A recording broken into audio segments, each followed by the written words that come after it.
So when did you realize that the roller coaster journey of 1000M was a story that was worth telling? Well, I think it really goes back to when we were building 50 West Street, which was the first tower that I've built. And I really got this feeling about the village that has to come together to make one of these buildings happen. You know, we all see them sort of pop up in the urban landscape, and we think, oh, well, that's nice. But the amount of human effort and human connection that goes into building is not apparent. And so just reflecting on that as I was coming out of 50 West Street, and, I had this good collaboration with Rebecca Paley, who became a friend as we worked on my memoir. And then one thing after another came together, and it seemed like we were at the right point in time to be able to document the building of 1000M. Part of what goes into this process is not only the technical expertise that each person brings to it, but the passion and the devotion and the commitment. Generally speaking, my experience is that it's always a rewarding process when you do a competition for an architectural assignment rather than decide, oh, this person is a wonderful architect and therefore they're going to be able to do something compelling on this site. When you bring in multiple architects, presumably all talented in one way or another, each one brings a vision. And when you look at those visions, you become more informed about the possibilities than if you're just looking at one design or one architect's output. Not that the other very talented architects aren't capable of producing very good designs, but if you really want the best one as opposed to just a good one, I find the competitive process is a good way to go to that. So even though Helmut and I had done a lot of work together, obviously 50 West Street, but other projects as well, when I called him and told him that would he like to participate in this competition, he was a little off-put and said, I can't believe you're going to ask me to compete again. We've done so much work together and blah, blah, blah. And I said, Helmut, how this process leads to, I think the process leads to a better conclusion. And I hope you'd be willing to do it, but that is the requirement of getting this engagement. And he said, well, okay. And Helmut is a fierce competitor. His hobby is sailing racing, and he did that all his life. So when it comes to architectural competitions, he's no less of a competitor. And in the end, when it was when everybody had made their suggestions, he distinguished himself yet again by coming up with a design that we thought represented the best thinking. Has that always been your style, to sort of bring in the different competitors and see who performs the best? I'm not sure that it's always been my style, but I certainly like to collect points of view and be informed by different inputs before making something that is an important decision. And, when you're buying kitchens, you're not buying one kitchen, you're buying 738 of them. That's a lot of kitchens. So you want to make sure that you've made as good a choice as possible. And I might have one perspective. I might like green, but somebody else says, well, I hate green, and I like this. I like purple. And I said, well, you know what, I don't really like purple. And so just in that conversation, you become informed that if you're creating something for a lot of different people to use, it's better to stay in a neutral tone than going into something very specific, which maybe appeals to you, but doesn't appeal to a broad section of people who will be using those kitchens in the future. Was there ever a case where there were too many cooks in the kitchen and too many perspectives at any point in this project? Got to be a hard line to dial in. You know, I think in the end, somebody has to make the decision. And in the case of this project, that's me. But, you know, I didn't feel, I didn't feel overwhelmed at any point by inputs. Sometimes there were strong opinions, but, you know, you listen to everybody and you listen to their reasons and their rationales, and then you make the best decision you can, your choice you can.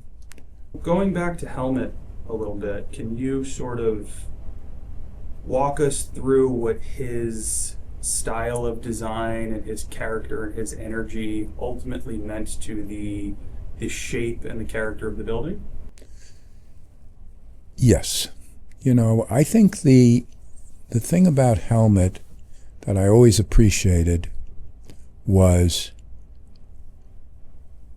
even though on occasion he would get frustrated with that or with this or that feedback, he had a general philosophy that we can always improve. That was his line. We can always improve.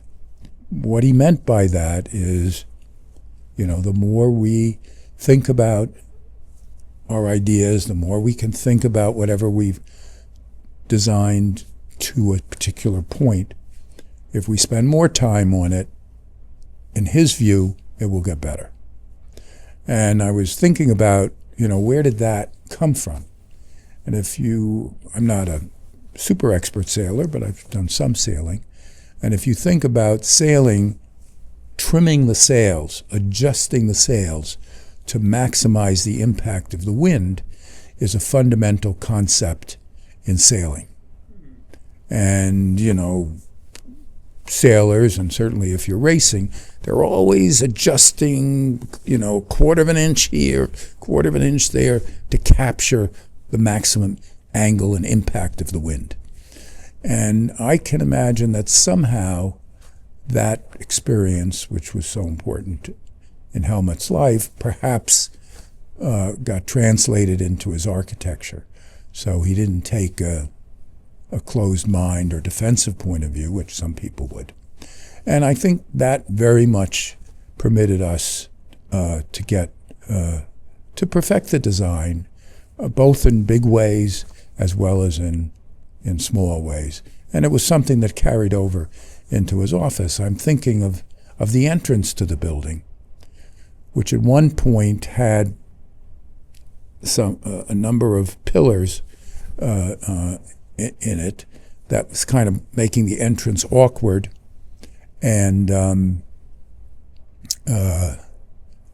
it was fully designed, and that, you know, we sort of all got over these pillars that were kind of obstructing a little bit the flow, although they were placed in a way to minimize that.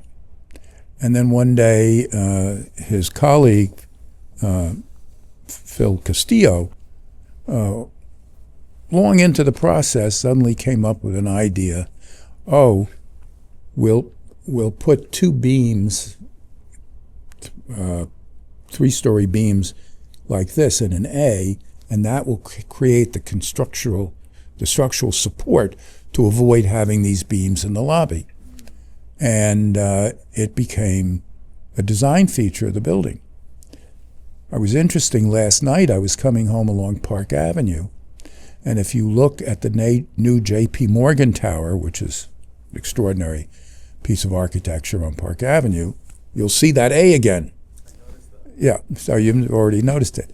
So, you know, that's the kinds of refinement and things that, you know, maybe you don't start there, but as you think through to the design process, as you push each other.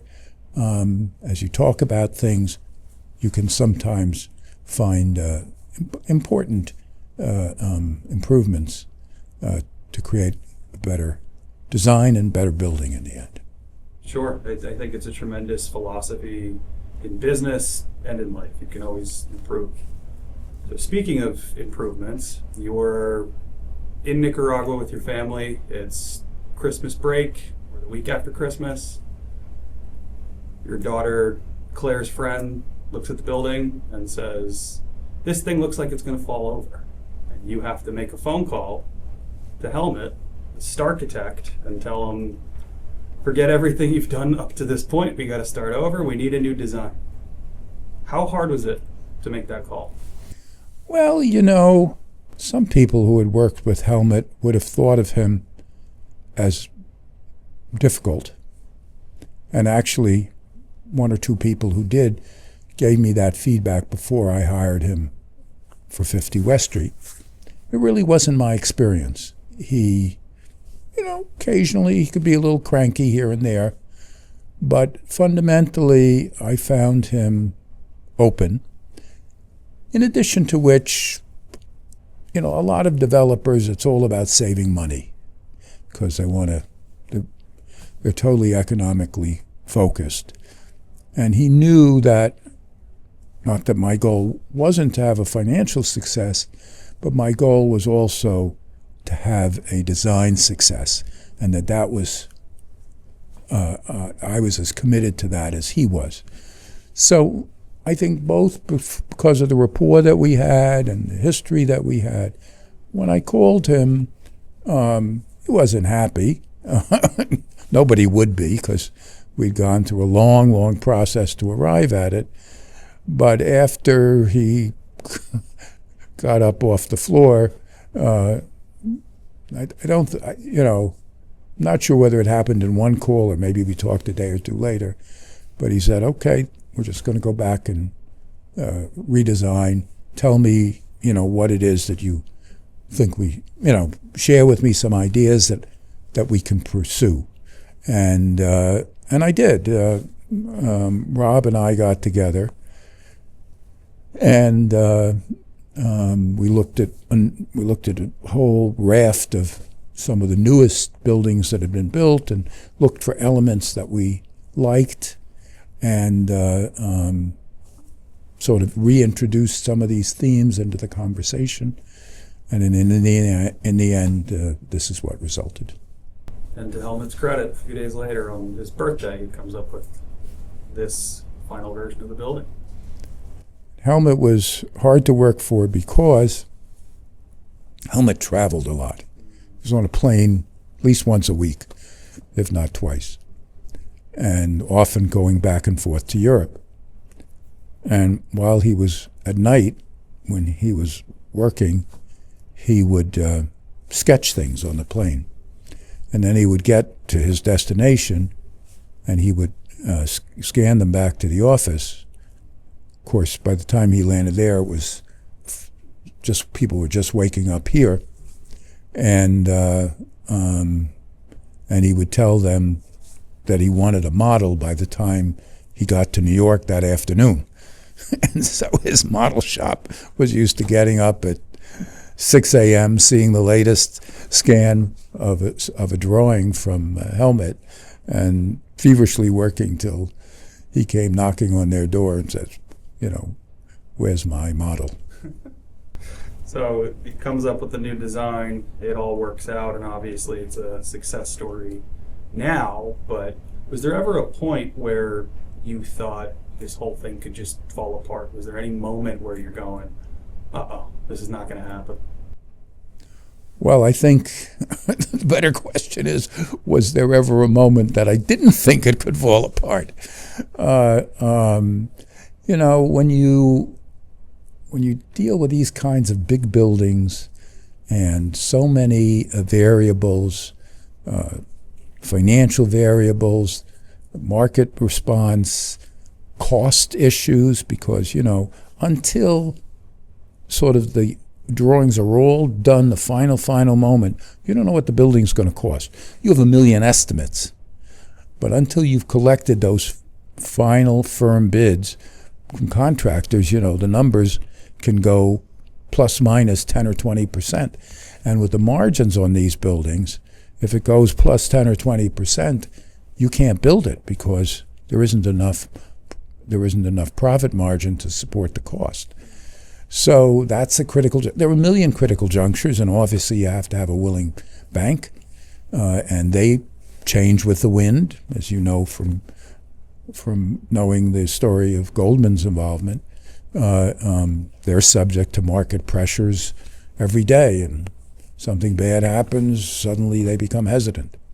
So there are all of these critical factors that are, it's like the weather, changing moment to moment, and you just sort of have to will your way through them. But I would say that there aren't too many days without the presence of what's these days are called existential threats that could affect the viability of the entire project. Once the building's complete, then you have to worry about lease-up. Once the lease-up is complete, then you have to worry about permanent financing, because that, again, can really make a huge impact. We've leased up, we've completed the building, we haven't done the permanent yet. We're in the market today. So the final step here to determine the building's real future is yet to be told, but we're close. Your real estate career is as successful and as all-encompassing as anyone's. Were there any lessons that you learned working on this project that were totally brand new to you? Well, probably 100, but I think about one in particular. Not that this is a huge thing, but it was a huge thing. It was important for this building. The rules and architectural rules and regulations concerning handicap access to buildings is a very complicated thing. I mean, you would think it's sort of easy, but it's not, because there are a lot of rules, and the exactness of the rules is significant. So, do you measure the door, or do you measure the space, not of the frame? How the door, there's stops behind the door. So if you're really thinking about the amount of room you have to go through, is it the door width or is it the space because there's a quarter of inch of stops? And all kinds of endless technical detail like that. And we relied on an expert that Helmut had in his office, a very knowledgeable architect. Yet, when we got a little bit along, some questions were raised, not sure exactly by who, saying, well, is it the door or is it between the stop, the framing or whatever? And so at that point we went to a handicap access expert. So there are experts in the market who have nothing but that knowledge, and they reviewed it and said, no, well, this is a quarter of an inch off here. So we went back and we had to go through a redesign because the handicap access expert had a different opinion than the architect at Helmut's office. So, lesson learned. Next time, I'm going to bring in a handicap expert consultant from day one. Right. No questions. So you're working with handicap experts, you're working with the architect, obviously, the construction people, the different trades who are involved in the more specific aspects of the building. How important is collaboration in a project of this size and scope? Well, it's simply everything, because as anybody who has worked on these buildings know, the scheduling of trades. So you can't have the sheetrock people closing the walls before every last wire and every last plumbing hookup is complete. And actually, the way these buildings get built, there's a strict order to the trades, and the first trade goes in first. So whether that's the plumbers or the electricians, the plumbers go up, the electricians go up, this ones go up. It's a dance. It's a minuet, and there's steps. And then in addition, you have materials. So if the materials aren't available, well, if you don't have the right plumbing couplings, you can't finish the plumbing. You can't finish the plumbing, the sheetrockers can't move on time. And so there's a very complicated scheduling that goes on. And the construction management companies have very, very sophisticated software that literally has timed every single element, every single building supply, every contractor, and how many people down to a millisecond, and they monitor everybody's progress, because if one person falls out of step, it has a domino effect. Sure. So coordination is everything in these jobs. Yeah, I like how the sheetrock expert said something along the lines of, everybody puts their stuff into my wall. So if I put the wall in the wrong place, everybody's stuff is in the wrong place. You got it. Can you walk me through the process of trying to get an 832-foot tower approved in an area with zoning that does not allow towers to be above 425 feet? How do you get something approved that's double the height that's allowed? Well, there are a lot of point of contacts, but ultimate decision maker here is government, obviously. So the first point of contact is what in Chicago they call the alderman. In New York City, it would be considered a councilman or a councilwoman. Strangely, in Chicago, even if it's a woman alderman, they still call her an alderman. I don't know how that works, but that's what it is. So you have to talk to the alderman, and they are the council person for that district. If they don't like what you're going to do, you got a problem. So you have to get their buy-in first.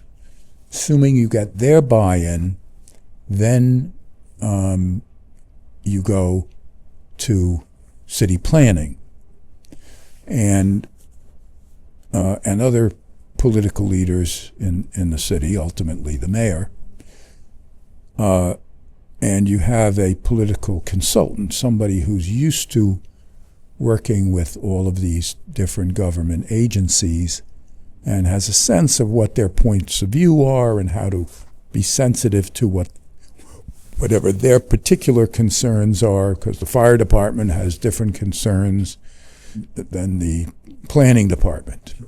To the and the plumbing department or the electric department, everybody's got each of these agencies that are responsible to oversee part of the process have their own priorities. So you got to understand all of these aspects. But ultimately, the secret weapon that we had in the case of this site, was Helmut. Because Helmut, although he was born in Germany, has lived in Chicago, I don't know, exactly 50 years or more, and he's a favorite son in Chicago. He's highly, highly respected. So when he goes into the planning department and makes his architectural arguments for why it's appropriate, etc., people listen more carefully than if somebody with less experience and less gravitas went in.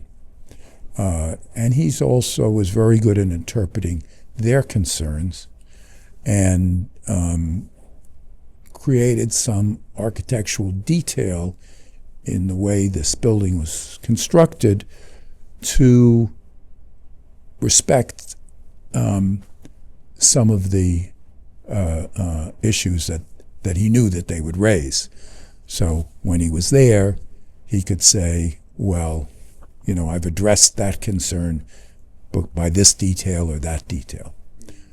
So he really was a key element, but carefully laying the base to make sure that all stakeholders were well informed and had a chance to voice their opinion, were part of it.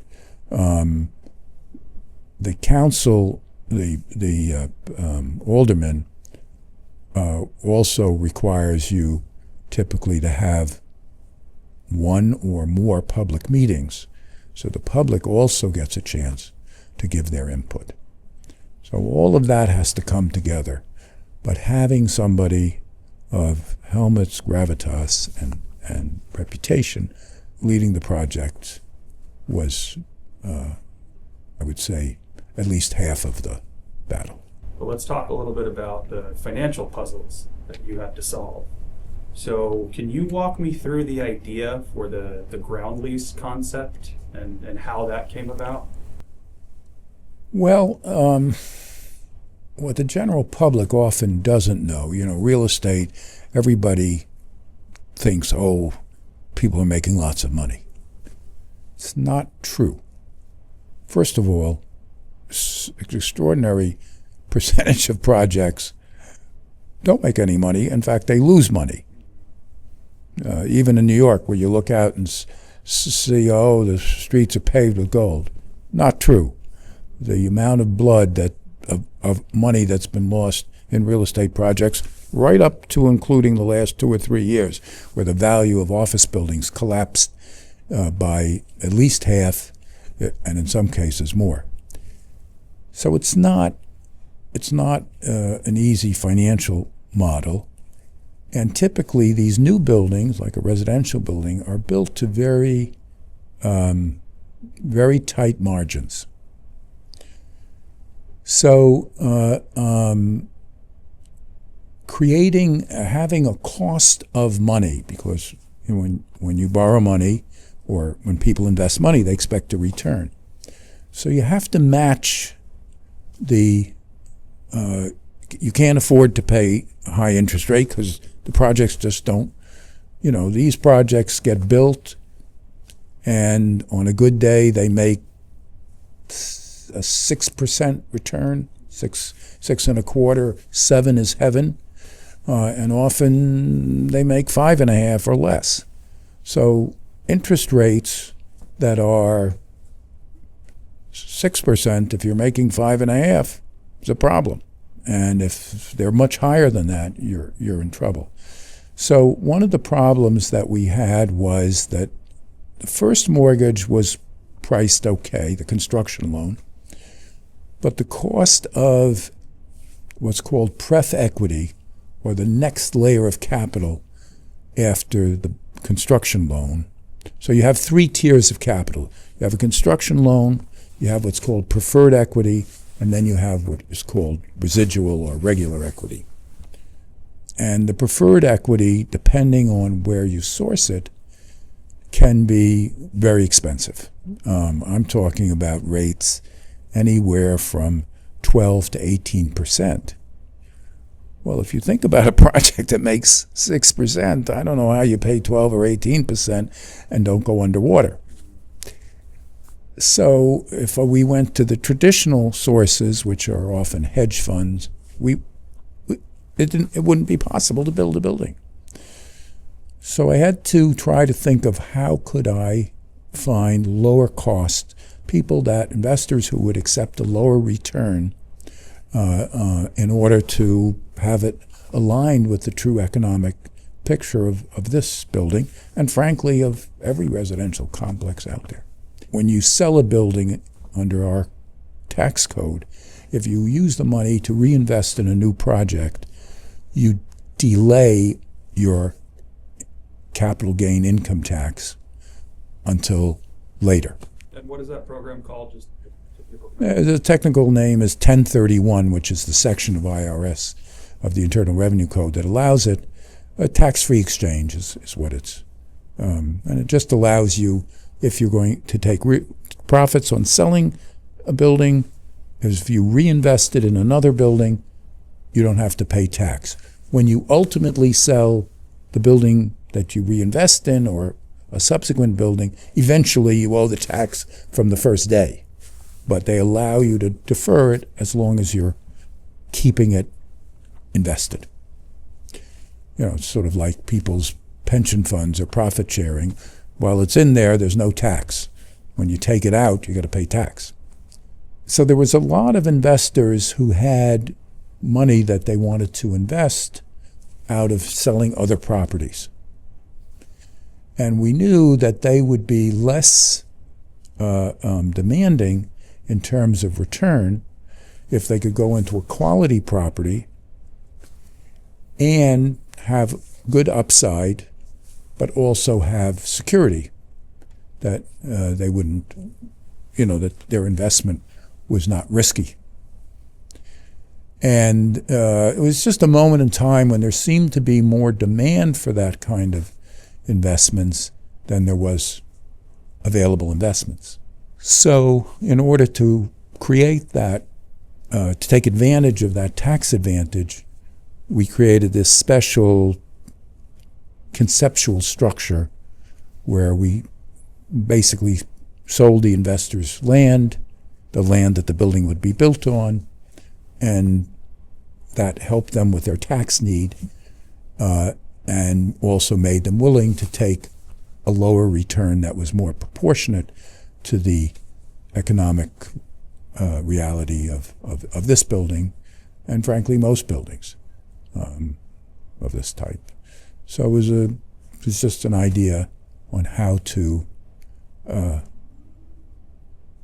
minimize costs while still delivering something of value and advantage to our investors. Brilliant.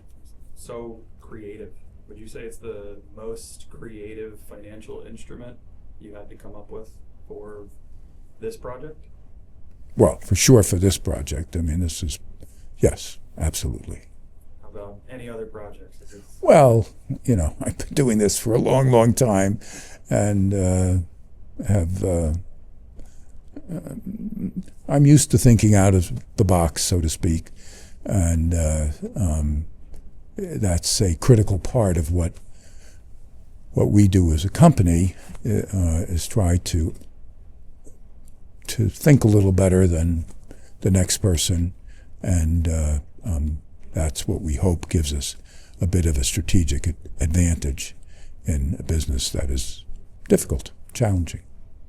Where does it rank in terms of financial puzzles that you've had to solve? Because I know you're an avid puzzle solver, especially when it comes to creative. I can't really say, but certainly on my top 10 list. If 1000M could speak, if it had its own voice, what would it say about the journey that it went through to get to where it is today? I think what it would say is my birth was traumatic, like a lot of births, but my life is pretty good, or very good. That's what I think it would say. So when you're in Chicago and you're standing there on South Michigan Avenue and you look up and see this fully realized building that is now a permanent fixture on the Chicago skyline, what emotions do you feel? Well, of course, I feel a sense of pride because I was intimately involved with the design of the building. I mean, as you know, down to the pillowcases. I don't use this word. I know it's popular these days, but I feel a sense of gratitude towards all of the people that collaborated with me and took what I'm sure we all thought were intelligent risks, but risks on the building, whether it was Helmut being willing to compete in the original RFP process, or the bankers who they put their reputation on the line. They put their jobs on the line when they support a project of this size.